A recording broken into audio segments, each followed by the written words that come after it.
It's proper winter here in Arcadia. Last year this time it was difficult to keep it warm inside the house. This year we are better prepared because the walls are now insulated.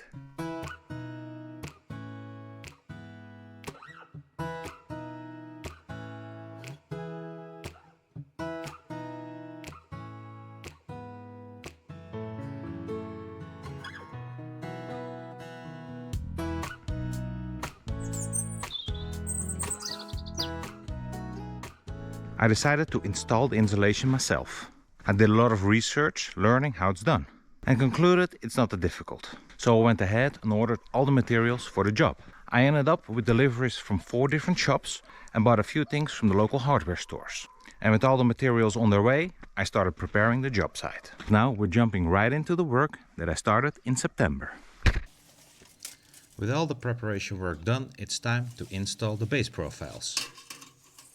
These are aluminum profiles that form the base of the insulation. They have the same thickness as the insulation material and they are mounted onto the wall. It's important to take your time to install these perfectly horizontal. That makes things a lot easier later when you're installing the insulation blocks. I was lucky because the plinth insulation on our house was already pretty straight, so this was quite easy.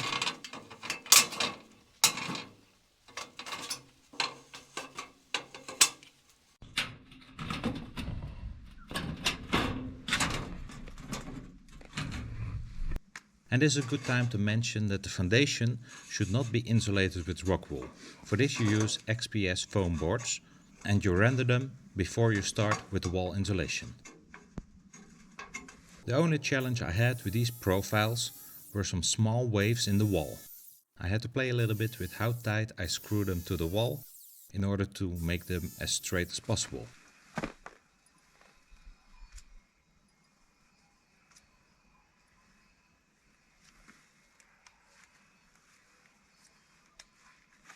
Here and there I had to notch around some things, like these supports for our mini splits, which by the way I custom made with the help of our neighbors, so they can be safely mounted permanently on our wall.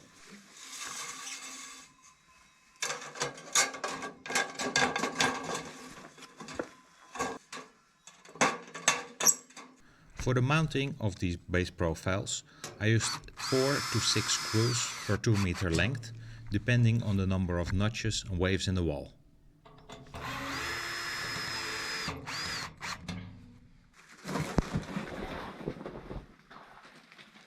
Hello, Poes Poes. Good morning. Hi. Where you go? We have a new family member. This is Luffy. Found him on the street, and now he lives with us. Yeah. Oh. He's very helpful. He helps with our project today. Yeah. And he smells like cat food. Yeah.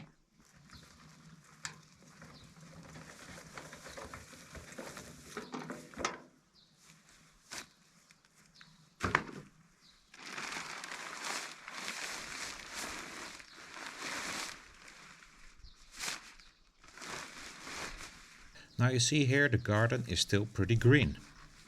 I started the work in September, mostly because I waited for our photovoltaic panels to be installed, because I wanted to cover their cables as much as possible, so I wouldn't do a job just to drill a bunch of holes in it later and mount cables on it.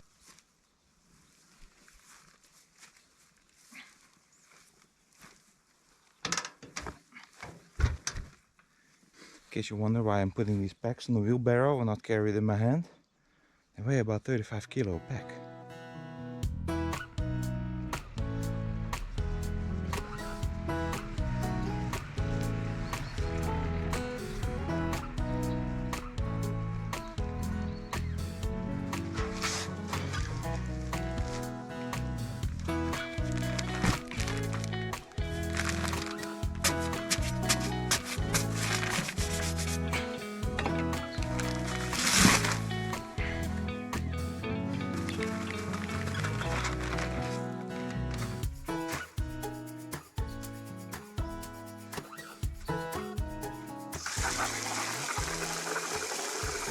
Now the instructions specify 5.5 liters of water per bag. And as I don't really want to mess it up, I use a measure cup to make sure I got the right quantity.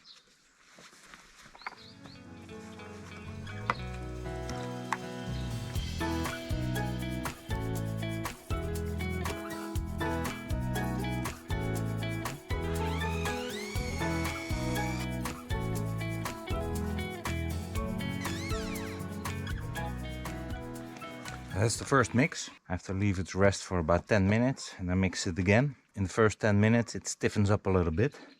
And when you then mix it again, it stays in the same smoothness for the next 3-4 hours. Now the weather was pretty cool most of the days that I worked, which was nice for me because I could wear long sleeves and not get covered in the itchy rockwool dust. And that also meant that the glue set a bit slower, giving me a longer window to apply it. If the weather is warmer, you're gonna want to mix the glue every 30 minutes to keep it smooth. Just follow the instructions on the package. I personally found adding about 5% extra water made it easier to work. The first couple of rows are really easy. You do it with 2 feet on the ground, move around much quicker. But once you get up to the third and anything above it, it slows down drastically. All the rock wool on this wall, I knocked it out yesterday in about 4 to 5 hours. But everything that I have remaining, it's gonna take me a lot more than that. I estimate to work about 3 more days on it. Right up here we got the exhaust of our cooker hood. This is a good time to give you an example of how I notch around openings in the rock wool. And you can see here that on the corners I stagger the insulation blocks. This prevents creating a long vertical seam which could be prone to cracking. First gotta make sure I line it up nicely with the corner.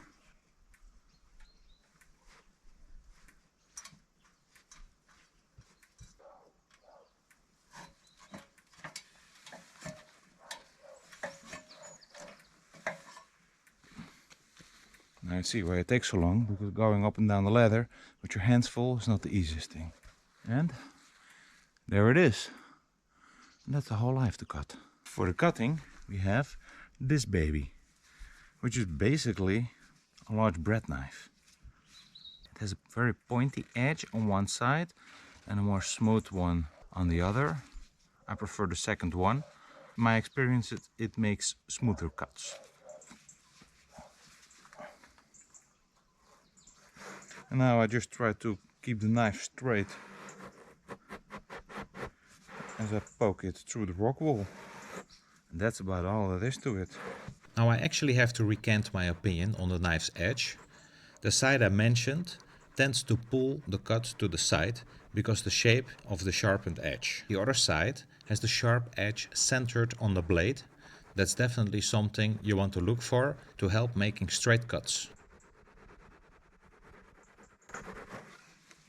And then you just have to push it out.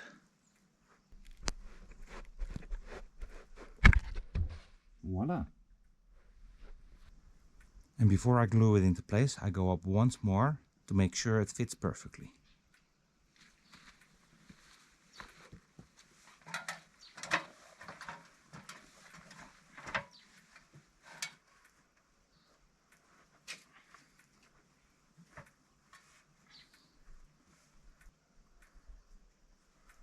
It will do.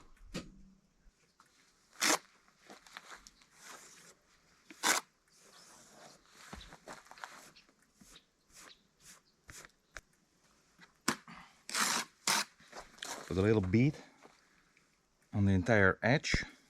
The only exception is here, because this part will be overlapping with the one sticking out at the corner.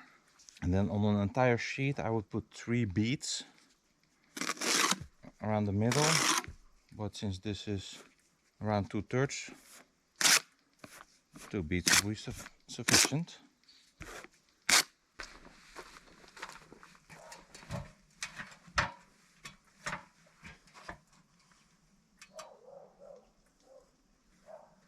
Once in place, you gotta jiggle it a little bit so that the glue spreads a little bit and bites nicely onto the ball. It's very important to use entire sheets going around the corner. Especially this little bit. Because if you butt two pieces of rock wool together over there will be a seam which is prone to cracking. And all the corners around the windows naturally already are prone to cracking. So this way you reduce that risk.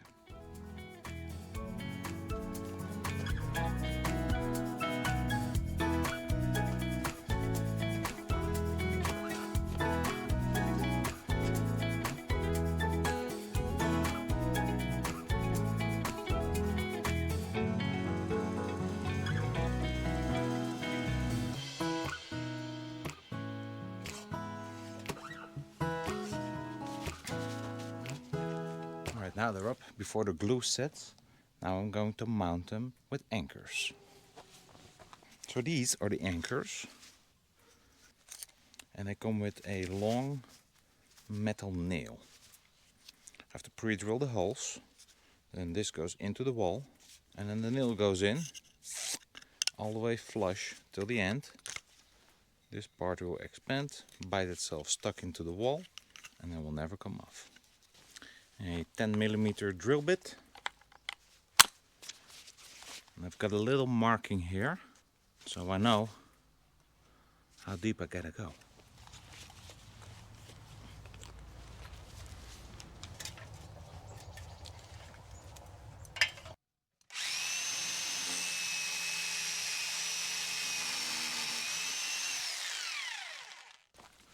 Now you could just slam the anchor into it, make a dent into the rock wall so that it bites in the brick, but I like to pre-drill the holes with this. Make a little cut of about 2 to 3 centimeters. Take out that piece, put in the anchor, and then put that circular bit back into place. That prevents thermal bridging, which over time could cause little circular dots on the wall where dust or dirt attaches more or less to the wall than the rest of the surface.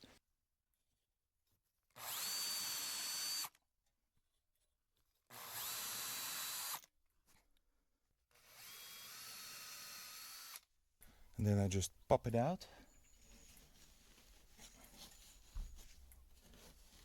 with a knife. Some come easy, some a bit more difficult. Remember which plug comes from which hole, because they're not all the same depth. Put the anchor in. Make sure it goes all the way down. Sometimes a little bit of dust or pieces of brick fall down into the hole and the plug doesn't go all the way in there. Just got to go in and out a couple of times with the drill to clear it out. And then just hammer in the pin, put back in the plug, and that's all there is to it.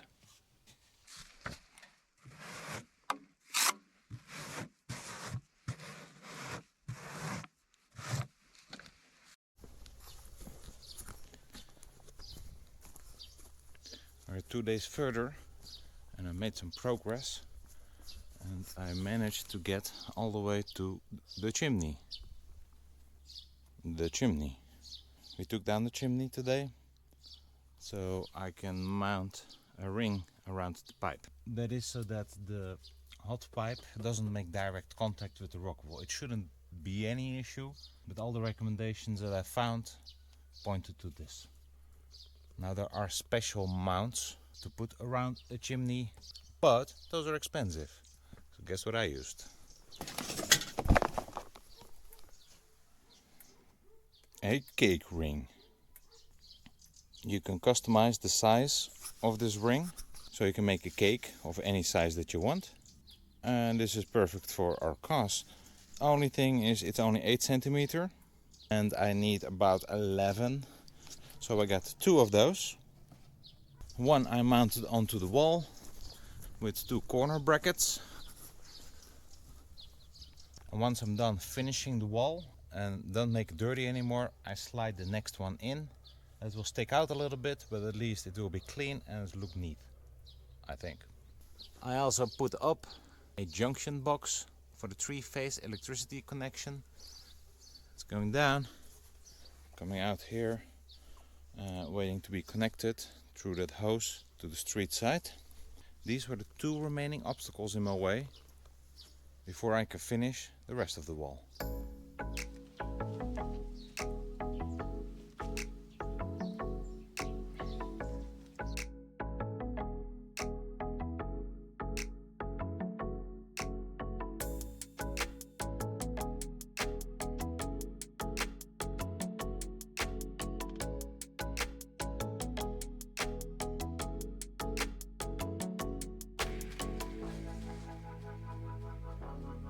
And that's 600 anchors and 92 square meters of rock wool. But I'm not done yet with the rock wool, because I have to insulate around the windows. The exposed brick there could be a thermal bridge causing a cold area around the windows. Not good. I used 2 cm thick rock wool here. That's the best I could do without covering too much of the window frames. I got lucky here to have a few more sunny days. Now I'm finally done working with the itchy basaltic wool. I'm very happy about it. Next step, all the corner profiles. I start at the bottom. For this I use a clip-on profile with fiberglass mesh attached to it. With a bit of fiddling, it slides onto the edge of the aluminum base profile. I apply the glue onto the rock wool, then push the mesh into it and scrape off the excess glue. You don't want these parts to be thick, because you have to overlap them with the mesh that covers the walls. If you put it on too thick, you get a bulge.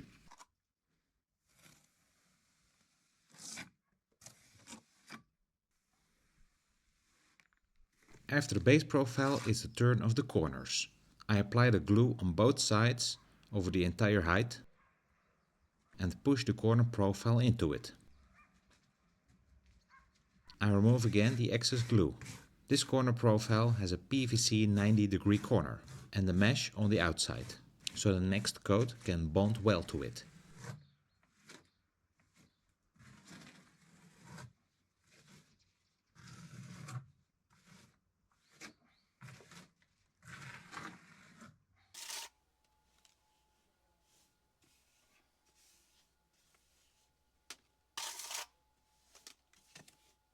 And for the windows, the same thing. A corner profile all around the window. Now for the windows, I also have something special. I used a self-adhesive window reveal profile with mesh. It's a PVC profile that matches the color of the windows. You stick it onto the window frames and it gives a clean edge to work towards with the glue. It's also easy to wipe, so you won't get your glue all over your windows. And it also has a special strip that you can pull off after you are done with the final finish. This strip also has an adhesive strip on it, so you can easily put up protective foil to protect your windows from the glue and the render.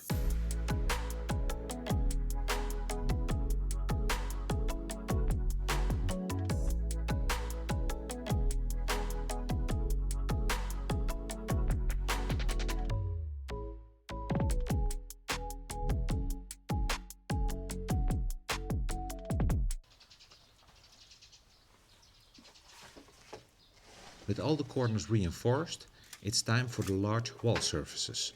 It's at this stage of the job where my neighbor remembered he has a scaffold stored in his attic. It's not the most practical size, but definitely more comfortable than standing on a ladder.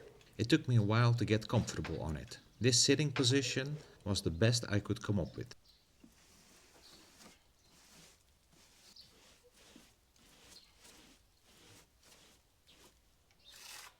I started applying the glue at the top edge using a small hand trowel to not smear it all over the soffits. Then with a larger trowel I apply the glue to the surface.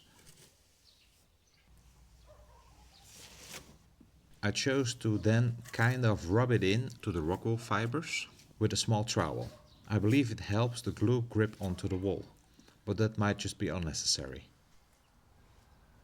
The mesh I already measured and cut to the right length.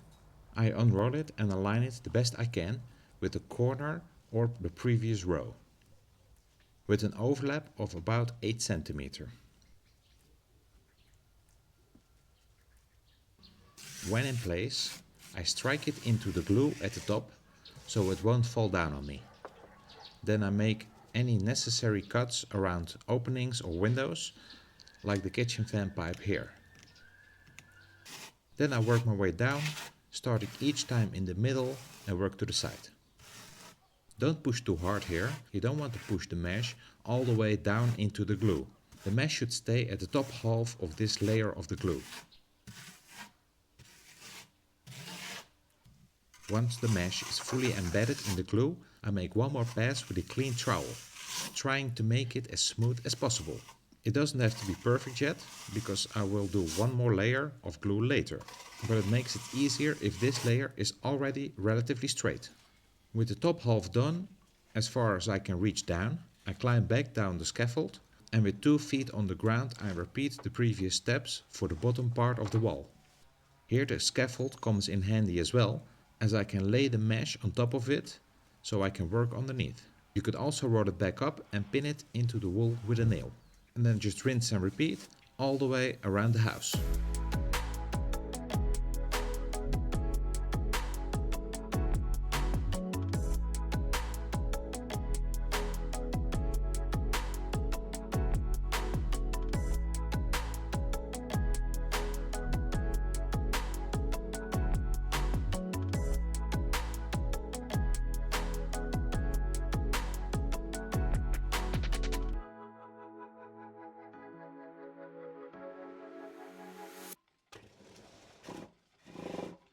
Now I'm almost done for this year.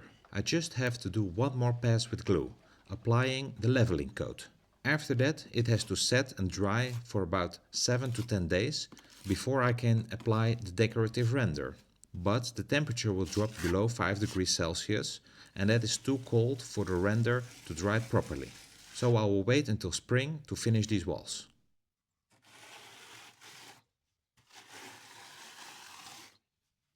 This leveling coat is the same glue as I used for the entire job. For easy application, I made this mixture a little bit more liquid, using 5% more water, bringing the total to about 6 liters per 25 kilogram bag. I use a 60 centimeter wide trowel for this that helps cover small bumps and dents. It's a very thin layer, at most places not more than about a millimeter, but it makes a big difference.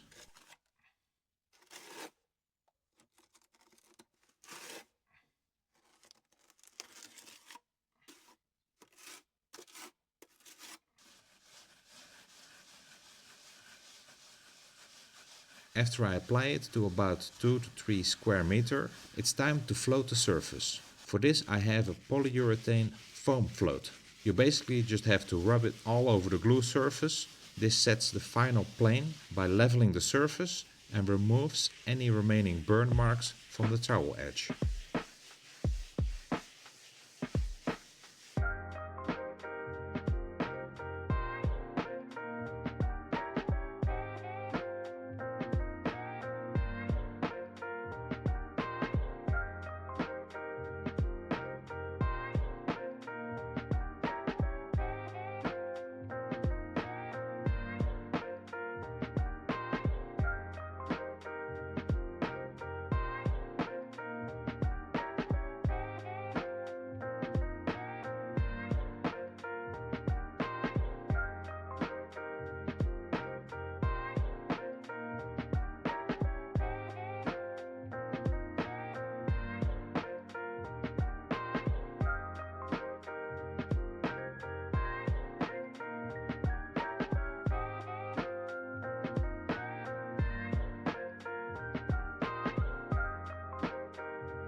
Okay. I'm finally done with this job, which in total took me about 25 days to finish. It's probably a two-man job, In 2, I guess you should be able to do it in less than half the time. But I'm very happy that it's done. But now you want to know, how much difference does it make? Is it really worth the investment? Let me quickly remind you of our situation. Our house is about 65 years old. We renovated it and moved in October 2024, just before the winter.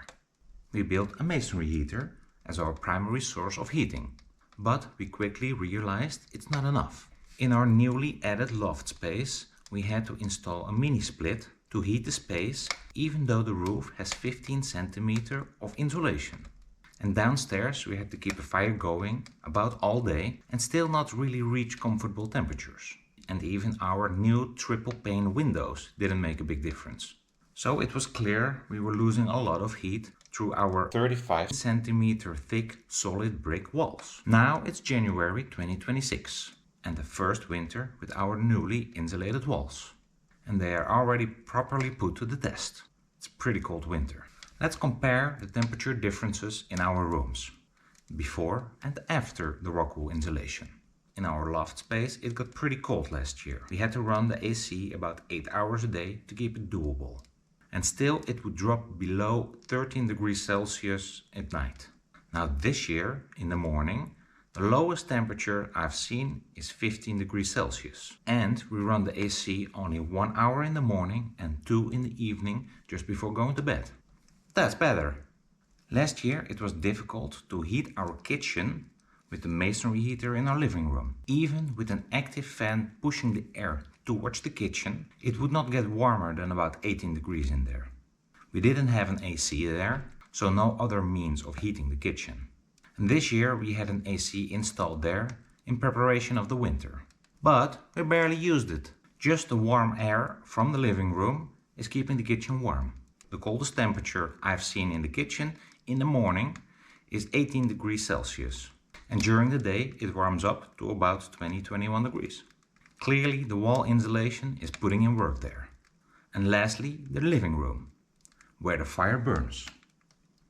It's getting pretty hot here, so let's wrap this up. Last year it wouldn't get warmer in here than about 20 degrees Celsius. It's fine for a living room, but a masonry heater should keep a room warm. Especially if you burn 5 or 6 buckets of wood in a day. This year it's actually often too warm to sit fully dressed. It's never cooler than 21 degrees Celsius in here, and most of the time it's 22 plus. And that with only 2 buckets of wood per day on the nights when it freezes outside. If it doesn't freeze, we only make 1 fire, so 1 bucket of wood per day. And the AC we installed this year here in the living room, didn't even use it. So yeah, easy conclusion, it's definitely worth it.